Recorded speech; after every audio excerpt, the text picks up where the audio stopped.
What it is your girl Cadillac. I am Cadillac Dixon. I'm the Draw My Life prison wife. I'm the legally blind artist that is rapping and painting for justice, hoping to see justice before all fades to black. Yeah, it's your girl Cadillac. Anyways, I'm coming through at the end of today. It's 8 o'clock. My first part of my video from today just uploaded. Girl, it took that long. That thing be lying. It said it was gonna take 2 hours to upload. I knew it. I knew it wasn't gonna be. It was gonna be way more than 2 hours. It's crazy. I don't know if there's any YouTubers, but for some reason, when I record something on my phone, if you're not doing something on the phone or playing another video or something like that, it just shuts down. It'll stop. It's like it pauses uploading. You have to have something going. And it also does that on my laptop. If I'm uploading something and it's clearly uploading, if I don't have another video playing in another window, the thing goes to sleep. So it's really annoying. So you have to keep checking on it. I have to find long videos to play while I'm trying to upload. So it takes all freaking day, all day, all day. I'm telling you, being a YouTuber is not easy whatsoever, though people tend to think it's the easiest thing in the world. And people that I was watching Life with Anthony, and they were kind of some people were getting upset because he has a join button where he would actually make money, a little bit more money on YouTube. But people really don't know doing YouTube for free, baby, is not that fun. Everybody has a passion, and it's a way to put your passion out there. Like mine is justice, mine is art. But to do all of this for free, baby, you just don't know how many hours go into just uploading, into editing, into filling out the description boxes, into finding keywords, into making thumbnails. It is a job. So who would want to go to a job where they didn't get paid? It's a job to be a YouTuber, and it's a respectable job, and it deserves, payment. Right now, your girl ain't getting a dime from none of this. My dime comes from my time that I put into that 9 to 5. So, but I would love to receive monies one day. Hopefully, I can get off that 9 to 5 boat and get on to my entrepreneurship and being, a creative and being that graphic designer and that artist, and not be all my time wrapped up into that 9 to 5, not having that dominate my life, and being able to pursue things like justice, like basically getting the stories out, basically, because if you have a story like mine, and it's a lot of other stories, baby, my story ain't the most important story in the world, girl. No, it's not. We all got a story. We all have something to say. But when you have something important to say that affects many and you're silenced, you're unheard, that hurts. That hurts. So I want my story broken of my husband being wrongfully convicted, excessively sentenced in the state of Florida. I want him to be free. I want to be free. Look, I want to be free from this fight. I don't want to fight like this no more.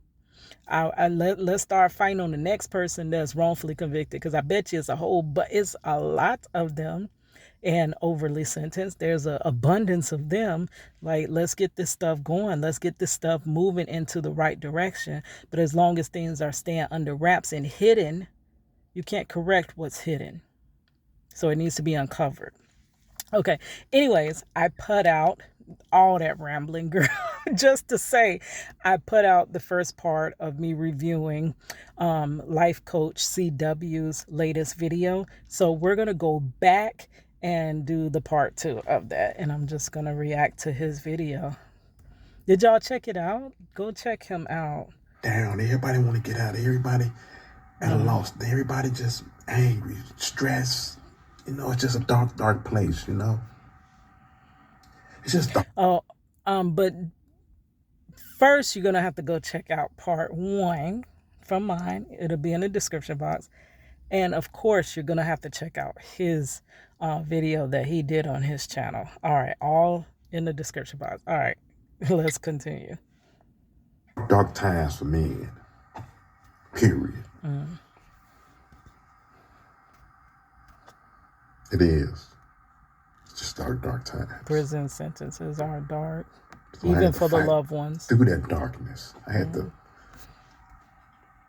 And that's the part people don't realize, that the loved ones of the people that are incarcerated do the time right along with them. I did 20 plus years wrongfully with my husband. I didn't get off scot-free. I could have, many women, leave their man when they catch time like that. So I was free to go. It wasn't like the door was closed, but I stayed there and I did that time with him. Anybody that really loves somebody, you can't just let them go down like that. You really can't. If you, it's a catch 2020. You love yourself too, and you don't want to see yourself go out like that. But in this world, when you find that love of your life, you love them more than you end up loving yourself. And if you see, you wouldn't let yourself go out like that. You would need somebody, you would want somebody to come and help you. So of course you're not going to let the love of your life just go out like that. Okay, let's continue. I don't even know how I felt. I don't even know where the strength came from for real. Tell really you don't even know how to even tell somebody how to get my through judge, the same judge. I remember the same judge. When my hand going to bed. I'm sorry, y'all. He told me on that day in June of 2001. So he sat before the same judge that sent him up the road like that. That would be scary. I thought about Marcello's judge. Basically, Marcello's judge, the judge has the final say. They can see if something is wrong or fishy in the water, and they can put a stop to it. And Marcello's judge didn't do that. Basically, Marcello's judge was looking to move up in ranks. He moved right after a year and something after Marcello's case, and probably countless other cases. He moved up to Supreme Court judge. And I guess, handing out that amount of time and stuff, and it just showed that he was tough on crime. That's what it showed, that he's tough on crime and he's going to keep, our streets safe and keep us safe. They love to tell you that they're keeping us safe. But what the heck you keeping us safe from? But they keeping us safe, y'all. Do y'all feel safe? Girl, do you feel safe? But anyways, he moved up. And basically, to secure a lot of convictions, basically is going to make you look good when you're on the ballot and stuff.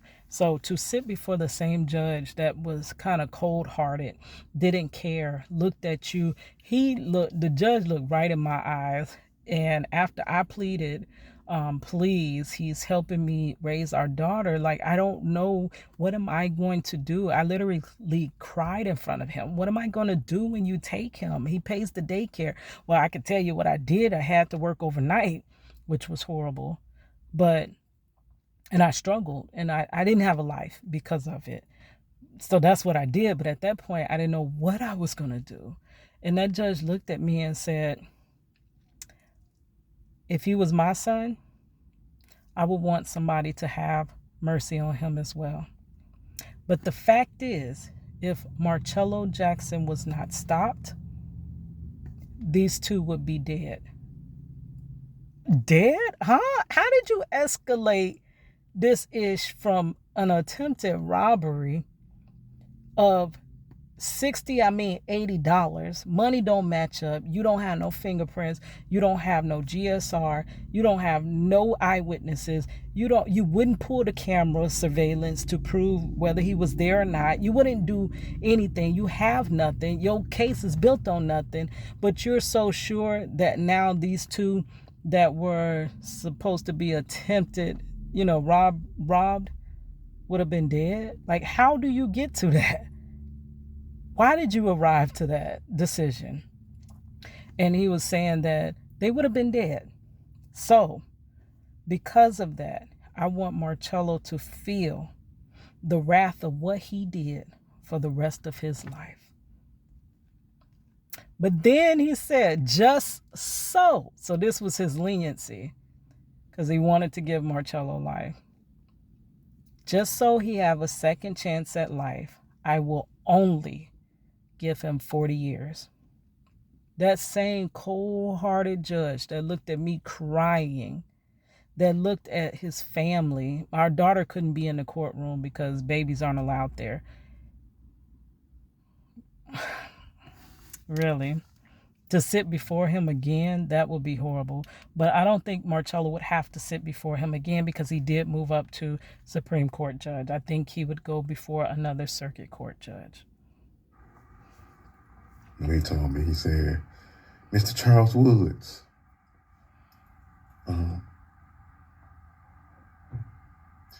this 30 years, the time I'm sentencing you to, 30 years. You might just want to dig a hole. Hey, and crawl down in it. Marcello got 40 years. 40 years. Dang, that's a whole couple of lifetimes. Is that because by the time you get out, you won't be in functioning society. You'll be illiterate by the time you get out.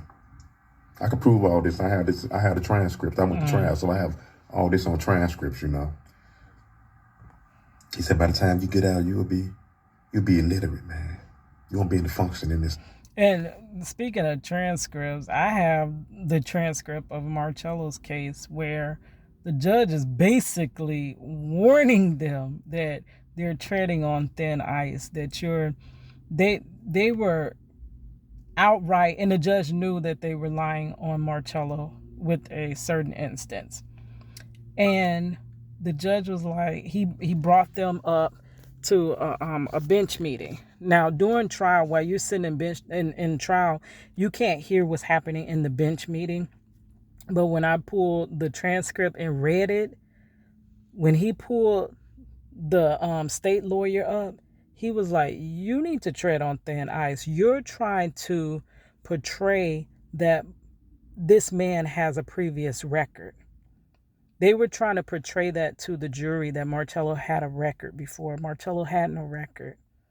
This would have been his first offense. This bogus-ish would have been his first offense. But they were trying to paint it as though he was previously arrested, which was a bold-faced lie. And the judge caught them in that. Caught the the prosecutor in that, and was like, you better tread on thin ice. You're trying to portray something that is not true. So the judge does have the power, like basically just, gosh. Okay, continue. I'm sorry, y'all. All these interruptions. The society. It's just getting good. God. You just might just want to dig a hole and just go down in it. It's sad. Because other than that, then you won't be able to function once you get out. You'll basically be a vegetable mentally. Now, that was some hard stuff to say to a person that you sentencing that you're about to sentence to 30 years, that you're about to take away from his family and kids. The kids. Just life in general. They don't consider the kids. You about to give me 30 years and take me away for all this time. For what? I want selling no freaking. I want no doggone El Chapo. I want no big meats. I want none of that. I was just selling the crack in the hood, man. The most. I'm being honest. The most. Maybe the most a kilo. That's at random times. I might get my money up.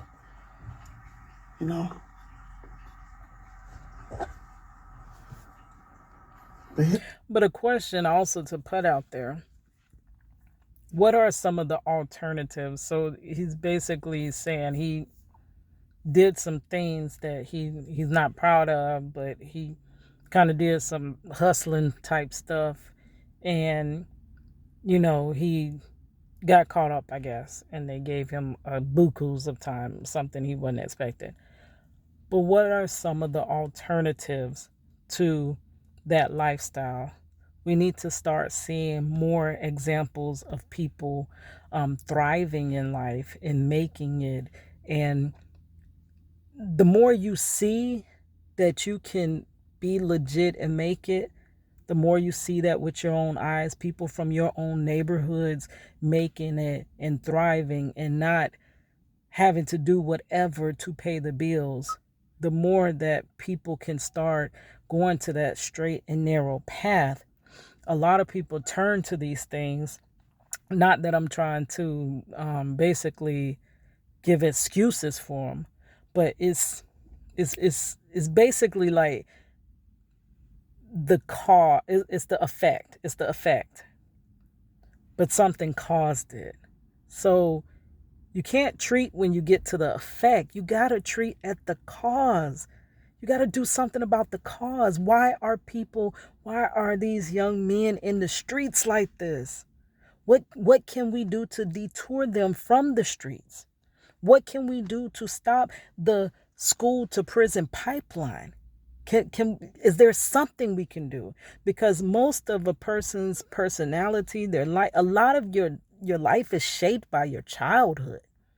So what can we do while they're children before they enter the streets to prevent them from going into the streets, which streets lead to prison?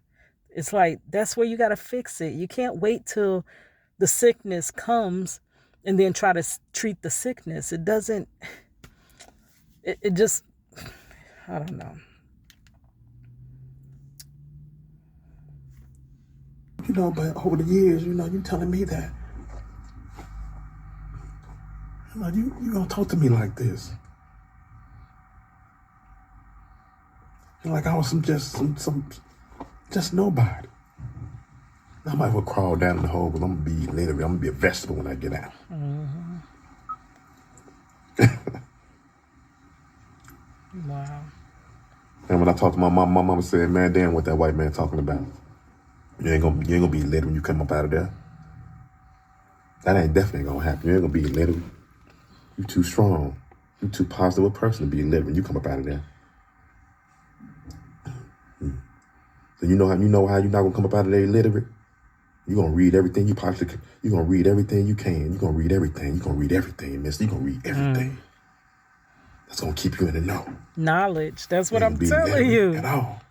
Don't let him the answer to this problem, this incarceration problem, is education. We need some real education.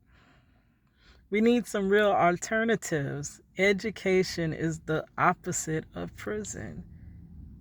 Good educators, people that are really trying to teach, Tell you that. You ain't gonna crawl down in no dark hole. Don't let him tell you that. An education Who the hell you think prison. he is gonna tell you to crawl down in a dark hole? Yes. But when I got to federal prison, I began to crawl down that dark hole because it was hard. Wow. It was hard. But I didn't. I dug the hole up. I started digging the hole up, but Getting out. as I began to dig the hole up, I stopped digging. Said, no, I ain't gonna dig this hole. My mama right. I'm gonna prove to this man. I'm gonna prove to this wicked person that's sitting in a high place. Thank you, wicked in high places. Talking to a black man like this. I'm gonna prove him wrong. I'm gonna come out positive. I'm gonna come out smart. I'm gonna come out motivated. I'm gonna come out energetic. I'm gonna come out like ain't nothing never ever happened before in my life. I'm gonna come out like I've never been in federal prison. That's how I'm gonna come out. And I did. Wow. I did. Thank you. And that's how that video ended. He did. Whoo. Y'all. All right. I know y'all tired of hearing my little justice rants and this and that. And I know the comments, he shouldn't have did what he did and stuff like that. But hopefully, you start having more of an open mind. It's not saying that people should go out and commit crimes and stuff like that, but it's a lot of things going on And we need to focus more on one, prevention, and two, rehabilitation. Let's prevent the stuff before it happens. And then if once it does happen, let's rehabilitate. Let's not just leave this sickness out here. All the crime and the people are hurting. People can't afford to nothing. And a person that can't eat would do whatever they have to do to eat. That's human nature. That's the law of basically any living being. They're gonna eat. They're gonna find a way to eat.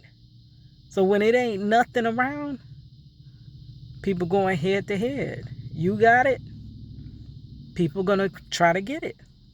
And that's just how it is. You can't. All right, guys. Anyways, it's your girl Cadillac. I got a little bit more time where I can go and walk a couple of laps before it get dark. All right. Peace.